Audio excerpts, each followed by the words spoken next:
Bonjour à tous.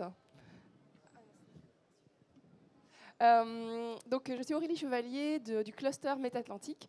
On est une association qui regroupons une soixantaine d'entreprises des Pays de la Loire avec des savoir-faire pointus sur toute la chaîne méthanisation et nouveau gaz. Au milieu de l'année dernière, je suis allée dans un resto nantais et il y avait un petit journal, il y avait marqué en titre « Méthaniseur, il y a comme une odeur ». Et je me suis dit, oula, ça part mal, ça va être encore un article à charge pour dire des choses pas forcément scientifiques sur la méthanisation. Et en fait, grande surprise, c'était très factuel. Et en fait, ça reposait essentiellement sur une étude qui a été faite par RPI de la Loire sur les odeurs en méthanisation. Je présente donc Christian Kinanguiriette, pardon, excuse-moi, j'ai écorché ton nom. Donc Christian de RPI de la Loire qui est chargé de projet et qui va vous présenter cette étude qui s'appelle EPIC FM. Merci beaucoup. Bonjour à tous. Du coup, effectivement, je suis Christian Koenig-Guiriec de RPI de la Loire. Je vais vous présenter une étude pilote dans la région qui vise à objectiver un peu la situation de la qualité de l'air autour des unités de méthanisation. Donc, je vais d'abord présenter rapidement notre structure, RPI de la Loire, quelles sont nos missions principales, et ensuite je vais rentrer dans le vif du sujet. Donc, RPI de la Loire, en fait, c'est une association de surveillance de la qualité de l'air, loi 1901, qui vise à surveiller la qualité de l'air en permanence. On a une association par région, et donc pour la région Pays de la Loire, c'est nous, RPI de la Loire. Et on s'inscrit dans la loi de surveillance de la qualité de l'air qui dit que chaque individu a le droit de respirer un air qui ne nuise pas à sa santé. Donc c'est la loi sur la pollution. Quand on parle de pollution, on parle effectivement de polluants chimiques, mais également des odeurs qui génèrent des gênes olfactives et qui sont donc une pollution, au même titre que les polluants chimiques. Alors RPI de la Loire, en fait, on mesure en direct tous les niveaux de pollution, enfin tous les polluants en permanence. Pour ça, on a 31 sites de mesure répartis sur la région, 82 analyseurs différents, et on mesure 7 jours sur 7, 24 heures sur 24, avec un pas de temps horaire, tous les polluants chimiques. Ce qui nous permet d'avoir en temps réel, vous le voyez ici, j'ai montré un exemple, l'évolution par exemple des concentrations en particules fines PM10 sur toute la région.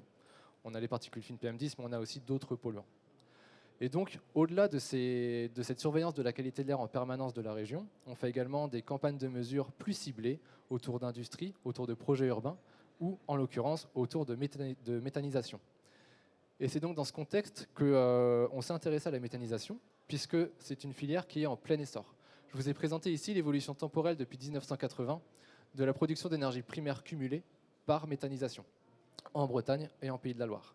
Et donc vous voyez qu'il y a une évolution quasiment exponentielle de la production d'énergie primaire par méthanisation. C'est une filière qui est en plein essor. Elle répond aussi à des engagements de réduction des gaz à effet de serre. Par contre, elle suscite des questionnements, notamment de la part des riverains qui s'interrogent sur l'impact sur la qualité de l'air, sur les polluants chimiques, mais également sur les odeurs, les bruits et les risques. Ce sont des perceptions qui sont parfois avérées, parfois supposées. Nous, ce qu'on veut, c'est objectiver justement ce débat. Et c'est dans ce contexte qu'on a monté le projet EPIC FM, qui est l'étude pilote d'investigation de la qualité de l'air de la filière méthanisation dans la région des Pays de la Loire. Alors, quel est l'objectif de ce projet ? C'est d'abord de consolider les connaissances sur les odeurs et les niveaux de qualité de l'air qu'on mesure autour de 5 unités de méthanisation sur la région. Pour ça, on a vraiment une évaluation normalisée pour vraiment objectiver le débat. L'idée, c'est vraiment d'être le plus objectif possible, le plus impartial possible et le plus factuel possible. On veut aussi répondre aux questionnements des acteurs de la filière et du grand public pour contribuer, je vous l'ai dit, à objectiver le débat. Et on veut apporter aussi des premiers conseils techniques, des préconisations pour les exploitants des unités de méthanisation. Donc c'est vraiment une recherche en connaissances nouvelles. Pour ça, ça répond à un intérêt général qui répond non seulement aux attentes des exploitants, mais également aux attentes des riverains. Ce projet a été financé par l'ADEME des Pays de la Loire, GRDF, la région Pays de la Loire et GRT Gaz. Et on a eu également la participation de France Nature Environnement, Agriculture et Territoire, l'association L et également Métatlantique. Donc je vais vous présenter les résultats principaux de cette étude. Pour faire cette étude, on a choisi 5 unités de méthanisation réparties sur l'ensemble de la région pour être le plus représentatif possible. Pour ça, on a fait la sélection à partir de la base de données de l'association L et on a toujours voulu avoir l'accord de l'exploitant. Chaque unité de méthanisation s'est faite selon l'accord de l'exploitant. Comment s'est fait notre sélection ? On a voulu d'abord avoir une répartition géographique. Donc il y a 4 départements sur 5 qui ont été investigués. On a voulu aussi différencier les tailles ou les typologies d'unités de méthanisation. Donc il y en a une qui est à la ferme, 2 qui sont en collectif agricole et 2 qui sont centralisées. On a voulu aussi être hétérogène selon le type de valorisation. Donc il y a 2 unités qui sont en cogénération et 3 unités qui sont en injection. Et également, on a voulu voir l'impact du biofiltre sur la qualité de l'air qu'on mesure. Pour cela, on a 3 unités qui possèdent un biofiltre et 2 unités qui n'en possèdent pas. Donc on est vraiment représentatif, on a essayé de l'être le plus possible, représentatif des unités de méthanisation dans la région. Alors comment on a fait nos investigations? Il y a 2 unités de méta qui ont été investiguées en 2021, Agri-Biométhane en Vendée et Derval Agriméthane en Loire-Atlantique. Et en 2022, on a investigué 3 autres unités, donc River Gas dans le 49, Fertiwatt dans le 53 et Centrale Biogaz des Terres de Montaigu dans le 85. L'ensemble de ces investigations et les résultats qui en découlent sont publics. Et avec l'accord de l'exploitant, je précise. Alors, quelle a été l'approche technique? Pour chaque unité de méthanisation qui a été investiguée, il y a 2 volets en parallèle. Le premier volet, c'est investiguer les odeurs. Donc, quel est l'impact odorant de l'activité de méthanisation au sein de l'unité et surtout dans l'environnement, puisque c'est dans l'environnement qui va avoir l'impact auprès des riverains. Donc, pour ça, on a 3 experts odeurs qui sont allés sur le terrain et qui ont fait des olfactions 2 journées par site. Et on a fait au total 20 à 30 points d'olfaction par unité. En parallèle, on a également mesuré les polluants, avec spécifiquement les polluants qui peuvent être émis par les activités de méthanisation, donc le méthane, l'hydrogène sulfuré et l'ammoniac. On a fait des mesures 1 mois par site dans l'environnement et selon des méthodes normalisées. Dans un souci de timing, je vais vous présenter aujourd'hui uniquement le volet odeur, qui est un volet important puisque c'est ça qui génère souvent les questionnements des riverains. Si vous avez des questions sur les polluants, n'hésitez pas à me les poser à la fin. Donc pour les odeurs, comment ça fonctionne les odeurs? On se base toujours sur une méthode normalisée. Cette méthode normalisée, c'est le langage des nez que je vous présente ici. Les odeurs, c'est un peu comme les couleurs, ça s'apprend. Ça s'apprend pour avoir un langage commun qui soit le plus objectif possible. Et donc pour ça, on a le langage des nez ici qui vous présente différentes notes odorantes selon 7 grandes familles.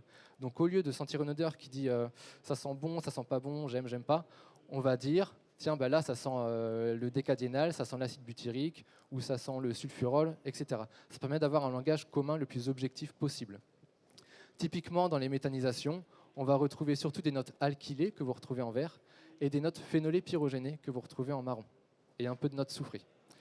Donc il y a caractériser la note odorante qu'on perçoit, mais aussi la qualifier selon l'intensité où elle est perçue. Pour ça, vous avez 10 échelles d'intensité différentes. L'échelle 1 étant une odeur qu'on perçoit à peine, il faut vraiment se concentrer très finement pour la percevoir, et l'échelle 10 étant l'échelle maximum, où là, l'intensité est telle qu'on a un instinct de fuite. Donc une fois qu'on caractérise la note et l'intensité, on a vraiment, de manière objective, la gêne olfactive potentielle qu'on perçoit dans l'environnement. Donc l'objectif de ça, c'est caractériser l'emprise olfactive des unités de méthanisation dans l'environnement de manière objective et hiérarchiser les différentes notes odorantes qu'on perçoit dans l'environnement. Je vous présente ici les résultats, d'abord à l'intérieur des unités et ensuite dans l'environnement auprès des riverains. Donc vous avez différents points, je vous ai présenté en exemple 2 unités de méthanisation, Agri-Biométhane à gauche et Derval Agriméthane à droite. Pour chaque point, c'est un point où on a fait une olfaction. Pour les points verts, c'est les points où l'intensité odorante est faible. Les points rouges, c'est les points où l'intensité odorante est la plus forte. Systématiquement, pour ces 2 présentés ici, et même plus globalement pour les 5 unités qu'on a investiguées, les points les plus odorants seront systématiquement autour des intrants.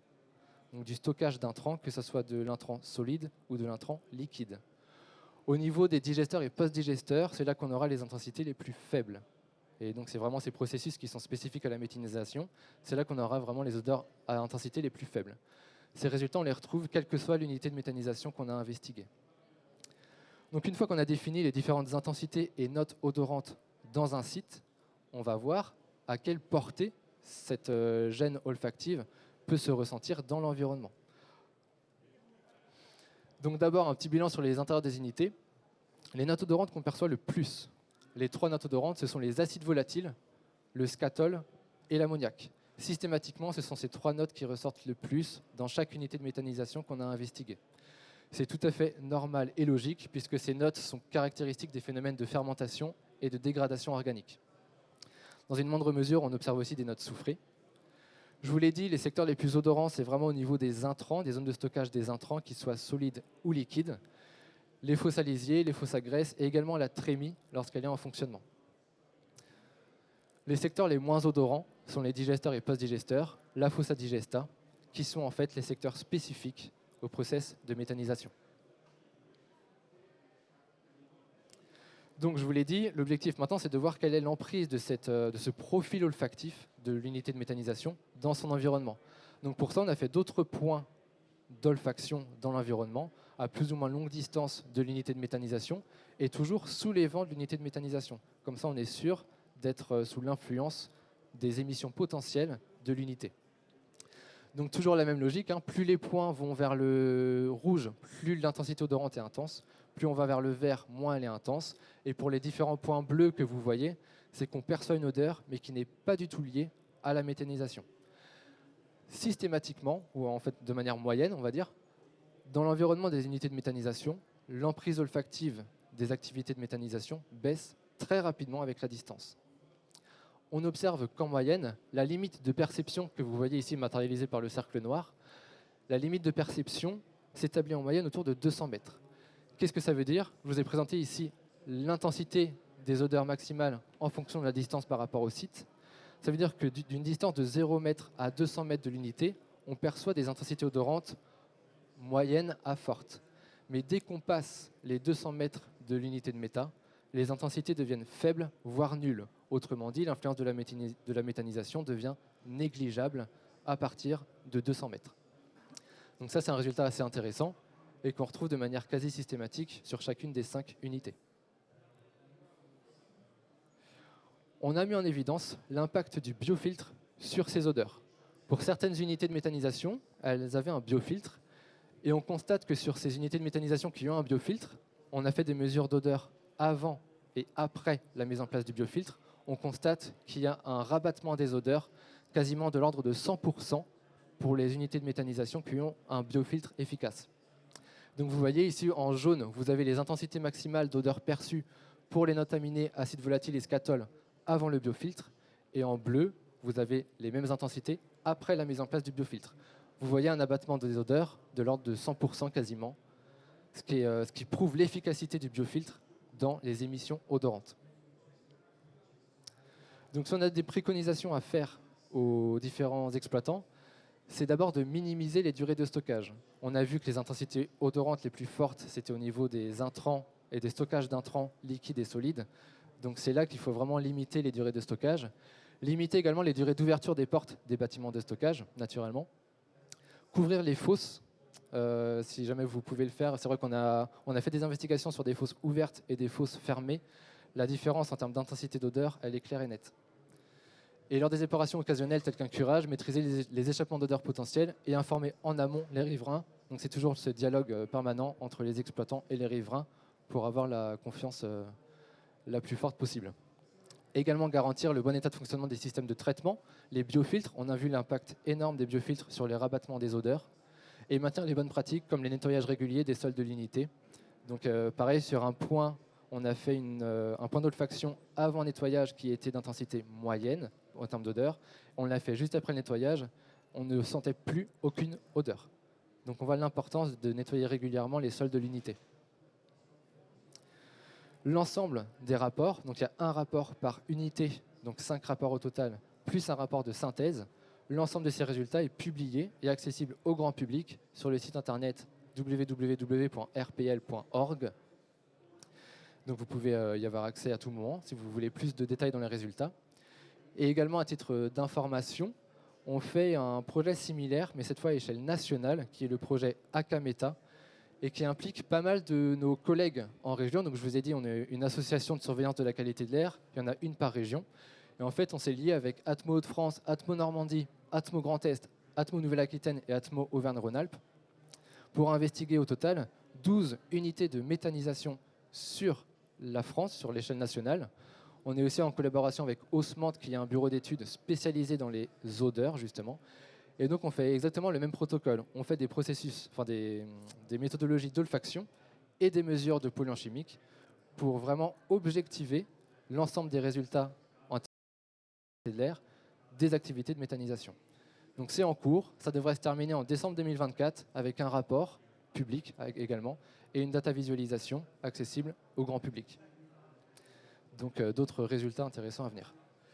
C'est tout pour moi, j'espère que j'ai tenu les temps. C'est impeccable. Merci beaucoup Christian pour cette présentation intéressante. Est-ce que vous avez des questions ? Alors j'espère que vous avez noté aussi qu'à partir de 200 mètres, du coup, les odeurs sont moyennes ou faibles. Faibles. Et Ouais. qu'elles sont faibles, Ouais. uniquement faibles. Et 200 mètres, c'est la distance minimale entre l'installation de méthanisation et la première habitation.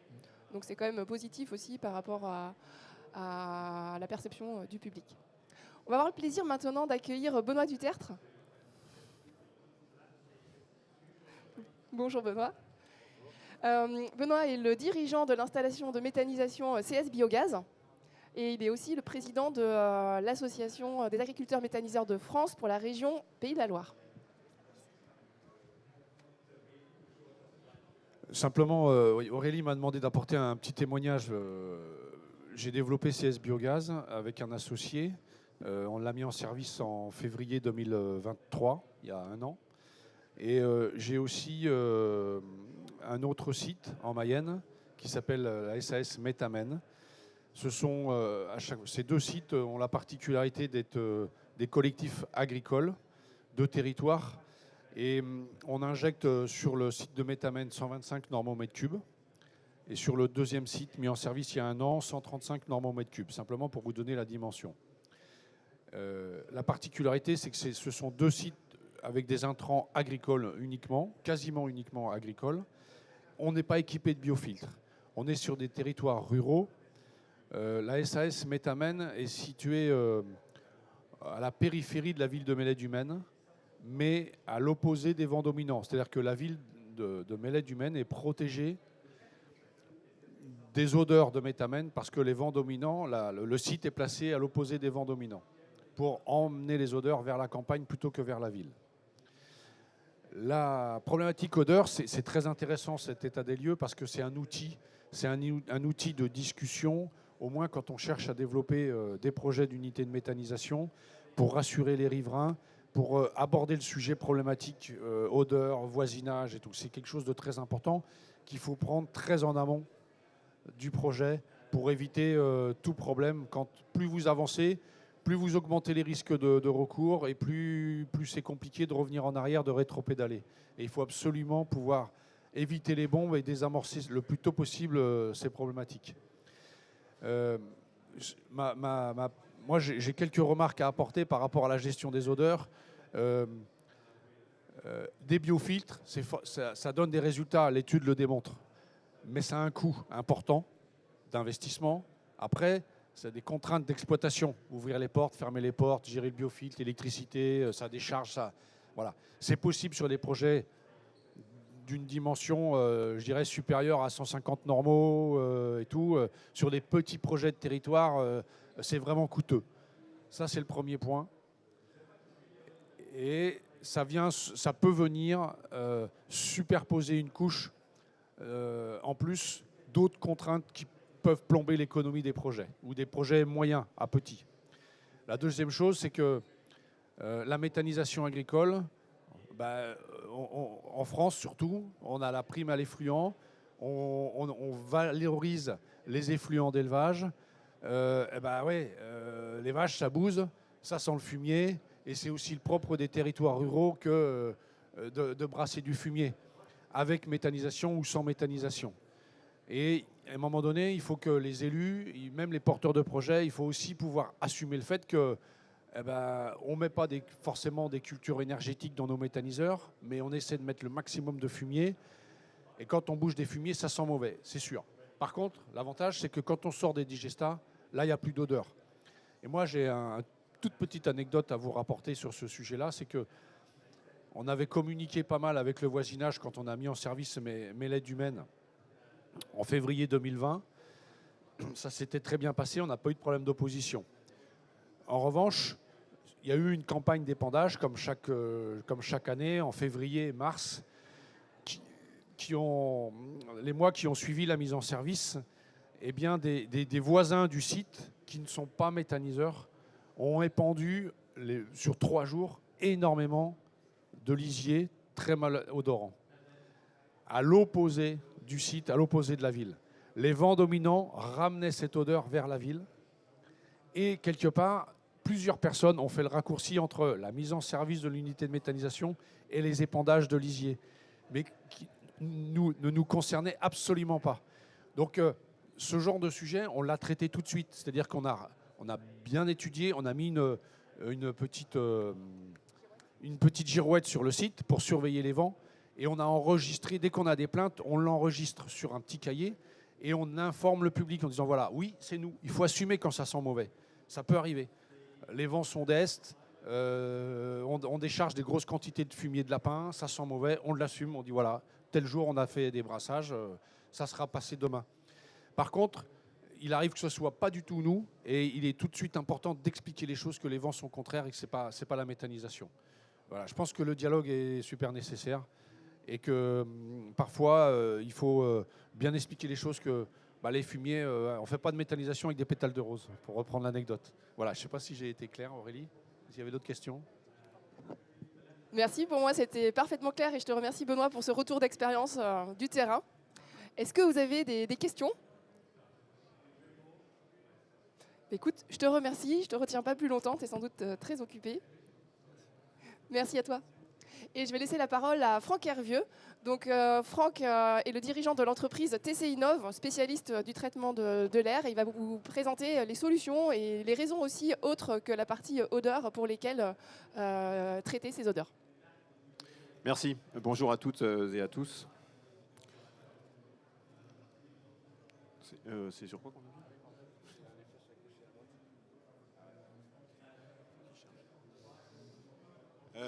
donc on va revenir un peu sur pourquoi il faut traiter les odeurs. Est-ce qu'il faut le faire ou pas? Parce que c'est pas forcément obligatoire, on vient d'en parler.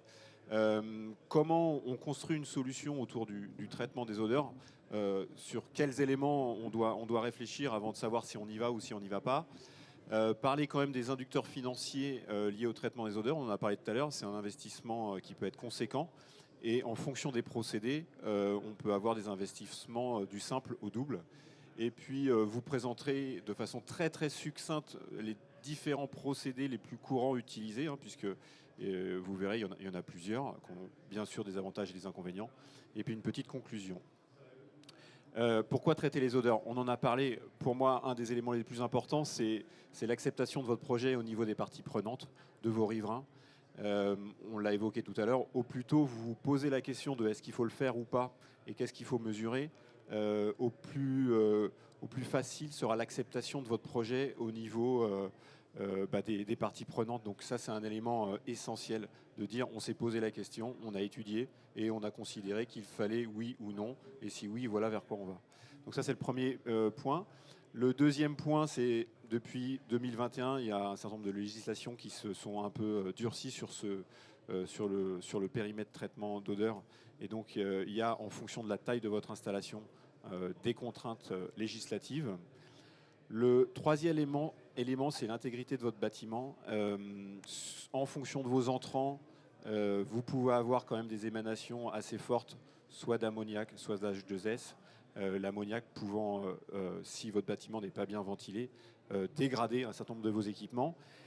Et puis, pour les installations qui ont des salariés qui travaillent à l'intérieur, vous êtes soumis bien entendu au droit du travail, et le droit du travail impose des limites d'exposition, ce qu'on appelle VME, VLE, les limites d'exposition aux différents polluants. Et donc vous devez vous assurer que vos salariés ils respirent un air sain en travaillant à l'intérieur de vos bâtiments. Bon, alors on a parlé tout à l'heure, le choix du site. Bien sûr, c'est un des éléments importants pour considérer le fait qu'on mette ou non un traitement d'odeur. Est-ce que vous êtes proche des riverains, à 200 mètres? Est-ce que vous êtes à 1 km? Est-ce que vous êtes dans une zone agricole historique adossée à votre exploitation historique, auquel cas il y a une comment dirais-je, une habitude liée au niveau d'odeur, ou est-ce qu'il y a une zone industrielle et vous vous implantez au milieu de cette zone industrielle? Bon, tous ces éléments-là, bien entendu, il faut les prendre en compte pour savoir si, oui ou non, on va avoir une problématique d'odeur à traiter. Sur la partie réglementaire, je vais aller très vite parce que vous pouvez retrouver tous ces éléments et ce n'est pas l'objet de la présentation, mais vous pouvez avoir des contraintes au niveau de l'ICPE, la rubrique 2781. En synthèse, en fonction de votre régime, vous avez plus ou moins des contraintes, bien entendu. Celui qui donne le plus de contraintes, c'est le régime de l'autorisation, où vous avez de façon obligatoire une étude de dispersion à mener avant votre projet. Mais dans tous les cas, depuis 2021, les textes vous indiquent que vous devez confiner vos entrants et vous devez canaliser vos effluents gazeux. Donc vous devez prouver que vous faites quelque chose à ce niveau-là, quel que soit votre régime de déclaration. Alors, on en a parlé tout à l'heure. En fait, on a des entrants qui émettent des odeurs, d'autres qui n'en émettent pas. Donc, dans les entrants odorants, vous les connaissez. Hein, on va retrouver les déchets agricoles, le fumier, les fientes de volaille, par exemple. On va retrouver, puisque en ce moment, c'est d'actualité, tout ce qui va être biodéchets et déchets ménagers. Et puis, certaines métallisations commencent à incorporer des déchets agroalimentaires, SPAN catégorie 2 ou catégorie 3, qui, elles, peuvent émettre des polluants, notamment de l'H2S, qu'on n'a pas dû retrouver dans les 5, je pense qu'ils n'en avaient pas, hein, puisqu'on avait plutôt de l'ammoniac. Donc là, on va être sur d'autres problématiques. Tout ce qui est peu odorant, on va retrouver des déchets agricoles, les rebuts de céréales, tout ce qui est cive, on considère qu'il y a très peu d'émanation. Et puis, on a des entrants liquides, les lisiers, pareil, les soupes de biodéchets, qui peuvent être, en fonction de la nature du biodéchet, qui peuvent être source de mauvaises odeurs.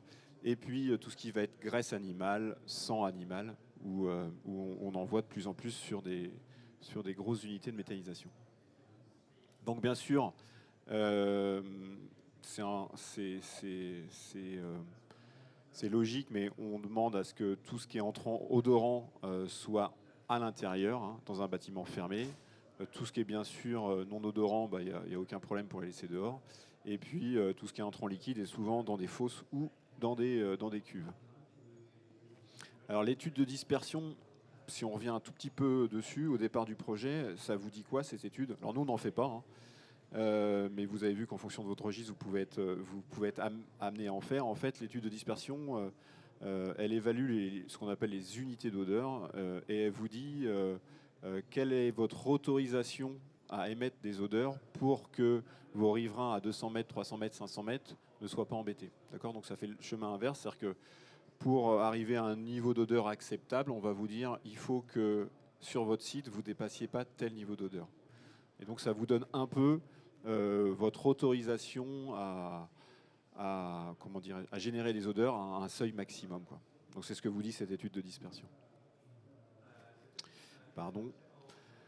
Donc quand on va commencer à se dire est-ce qu'il me faut une solution de traitement d'odeur et comment je la dimensionne, on va regarder deux choses. On va regarder la nature de vos entrants, hein, on en a parlé tout à l'heure. Si vous avez du sang, c'est pas la même chose que si vous aviez du fumier, qui n'est pas la même chose que si vous avez des cives. Donc quels sont vos entrants, quel est le débit à traiter, puisque le débit est un élément extrêmement important de votre structure de coût. Est-ce que je vais aspirer uniquement des fosses, des cuves, ou est-ce que je vais être obligé d'aspirer une partie significative du bâtiment? Donc ça, c'est un élément important. Et puis, bien sûr, combien on veut en sortie. Plus on va vouloir abaisser le niveau d'odeur en sortie de votre unité, et bien sûr, plus il va falloir mettre des solutions significatives. On parle souvent d'abattement d'odeur. L'abattement d'odeur, c'est ce que j'ai en entrée avant le procédé de traitement, moins ce que j'ai en sortie. Et encore une fois, ce qui est en sortie, c'est donné par votre étude de dispersion. En entrée, j'estime que j'ai 10 000 unités d'odeur. En sortie, l'étude de dispersion m'a dit que j'avais droit à 2 000 unités d'odeur. Je dois abattre 8 000 unités d'odeur. Donc c'est le pourcentage d'abattement qui est défini ainsi et qui va décider de la solution que vous mettez en œuvre ou pas. Forcément, quand c'est proche de zéro, ça, vous n'avez pas de solution à mettre en place, hein. Ça veut dire que les polluants de votre installation, et on l'a vu, hein, n'ont pas besoin d'être traités et sont acceptables par les riverains. Bien entendu, comme souvent dans des procédés, plus vous essayez d'abattre fort et plus l'investissement est conséquent. Donc on n'est pas du tout sur une droite, hein. Sur certaines industries, je pense à l'équarrissage par exemple, où on va nous demander de traiter 99% des odeurs. on va être sur des investissements extrêmement conséquents. Les 5 derniers pourcents sont toujours extrêmement chers à aller chercher. Alors, qu'est-ce qui fait le coût d'un investissement? On a parlé d'un biofiltre alors que ça coûtait cher.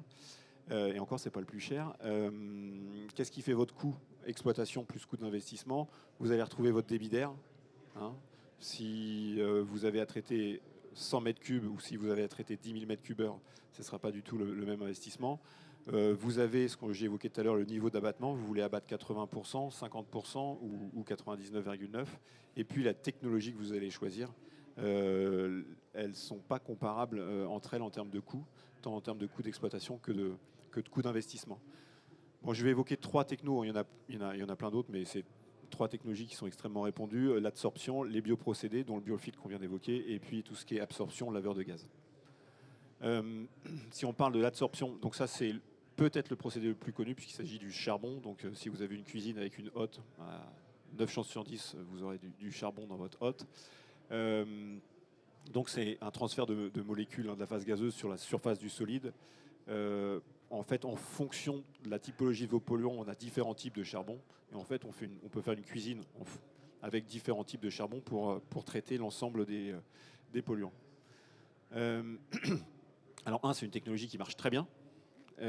Ses avantages, c'est que sa mise en œuvre elle est simple, que son coût en termes d'investissement est peut-être une des solutions les moins chères. Les points négatifs, c'est que son coût d'exploitation pour le coup, puisqu'il faut le changer tous les 6 mois, tous les ans, peut être prohibitif. Et si vous avez des envolées du prix du charbon que vous ne maîtrisez pas, puisque 99% des charbons viennent de Chine ou d'Asie, vous pouvez avoir des coûts d'exploitation qui explosent.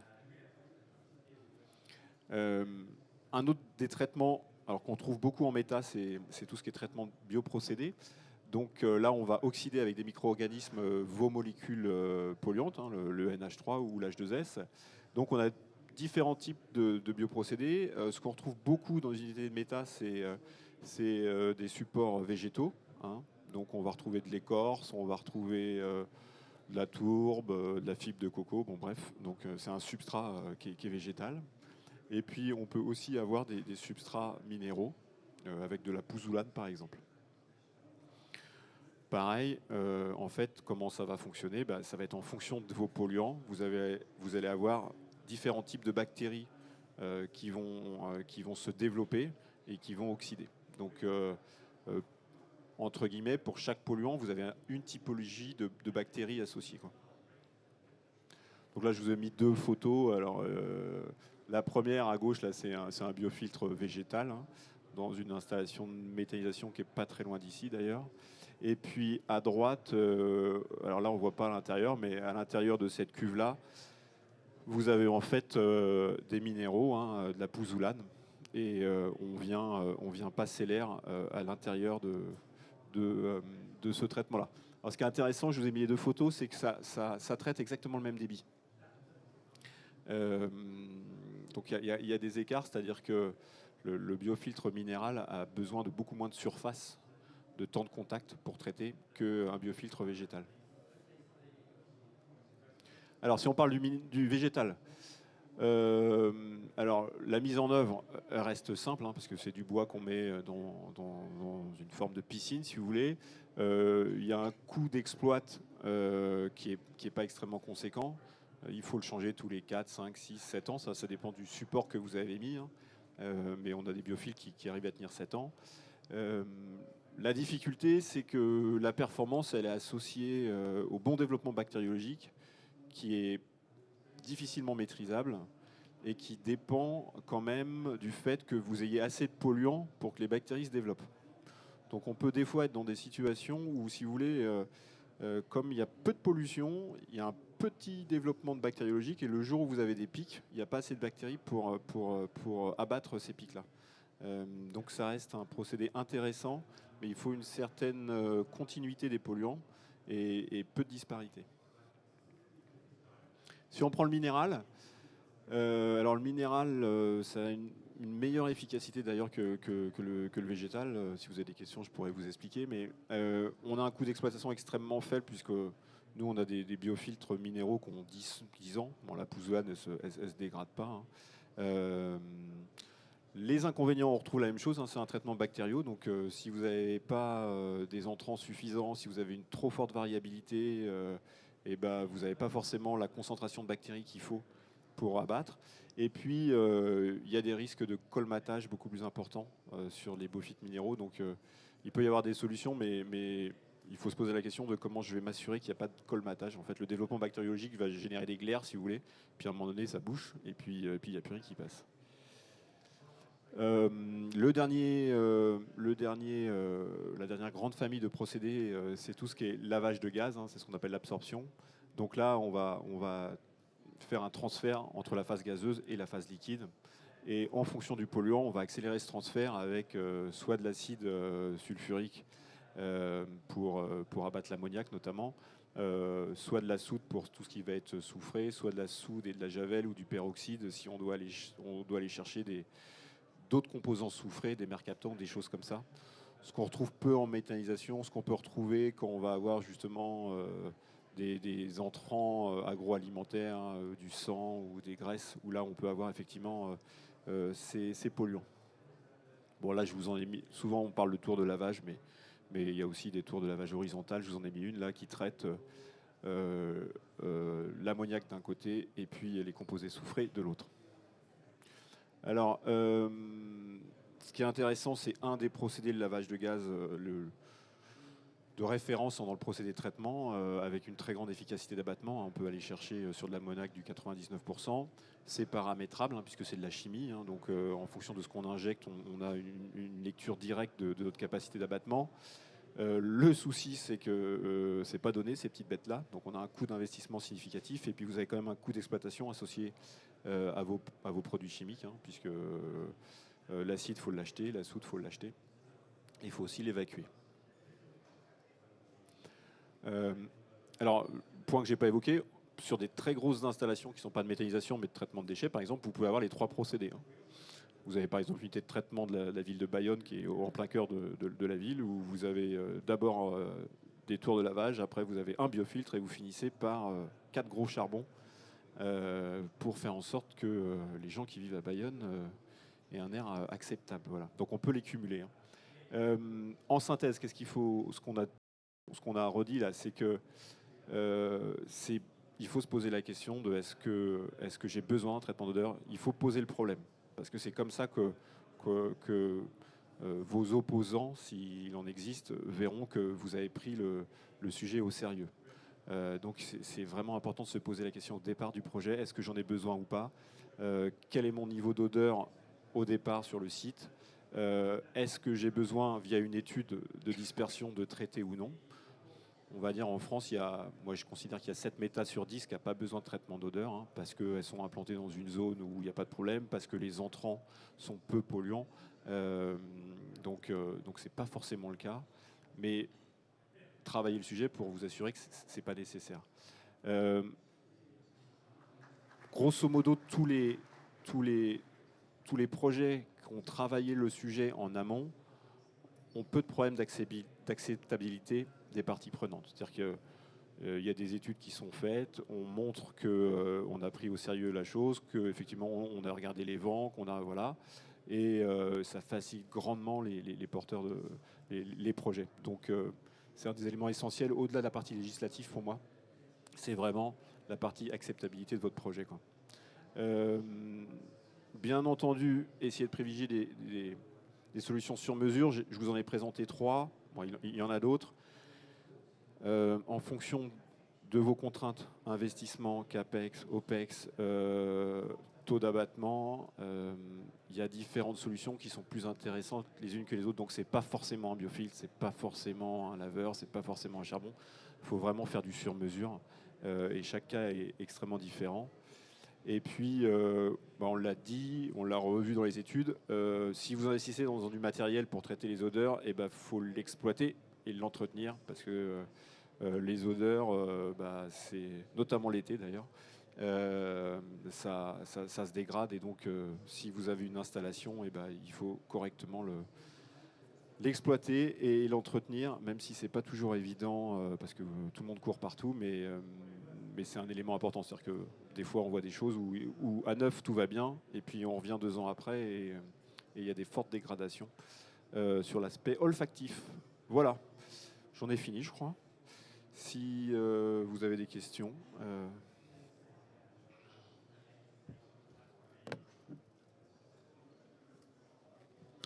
Ouais.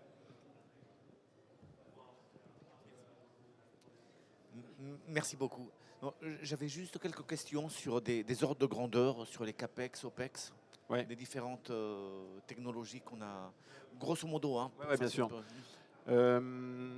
Donc alors, c'est bon, je vais essayer de vous donner une enveloppe, mais donc le premier inducteur, ça va être quand même le débit. Mais si on considère que vous voulez ventiler votre bâtiment, d'accord, avec des entrants faiblement émissifs, mais on retrouve quand même du fumier, on retrouve des choses comme ça, vous allez partir sur, on va dire, un facteur de dilution de votre bâtiment autour de 4, entre 3 et 4. Alors, il y a des gens qui font des études très précises sur l'étude aérolique, hein, donc des fois ça peut être intéressant parce qu'ils arrivent, ce ratio-là, à vous le faire descendre. Mais partons sur 4, donc on va vous dire sur une installation classique, vous allez être entre 20 000 et 30 000 mètres.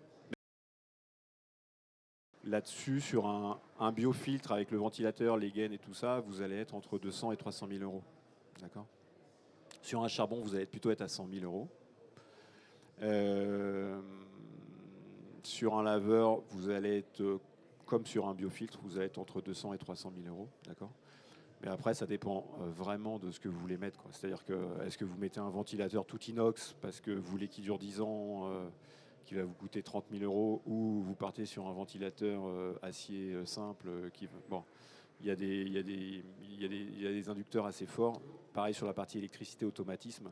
Est-ce que vous voulez quelque chose de très simple, ou est-ce que vous voulez piloter un peu plus avec un variateur, avec des registres, bon, donc voilà, la plage elle peut vite monter entre voilà, mais gardez en tête 20-30 000 mètres cubeurs, vous allez être entre 200 et 300 000 euros, quoi.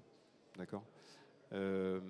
Et après, si on parle des OPEX, vous allez avoir bien sûr l'électricité de votre ventilateur. Donc là, je sais pas, vous allez être peut-être, bon, ça dépend vraiment de l'installation, mais vous êtes sur un 22 kW ou de ventilateur. Et après, si c'est un biofiltre, bah, vous avez le biofiltre à changer. Donc je vous dis, en fonction de la nature du bois que vous avez choisi, du mauvais bois va tenir 3 ans, du très bon bois peut tenir 7 ans. Donc bon, bah, là, vous pouvez avoir 50 à 60 000 euros de changement de bois. Voilà, sur un biofiltre, quoi. Un charbon, je vous disais tout à l'heure 100 000 euros. Dedans, vous allez avoir 80 000 euros de matière, et là, c'est tous les ans, quoi. Donc 80 000 tous les ans, quoi. Voilà. Est-ce que vous avez d'autres questions ? Non ? En tout cas, merci de votre attention. Si vous avez d'autres questions pour Franck Hervieux de TC Innov, il est au stand B53, si ça vous vient, si vous voulez discuter d'un projet en particulier. Merci à vous tous et bonne journée. Merci.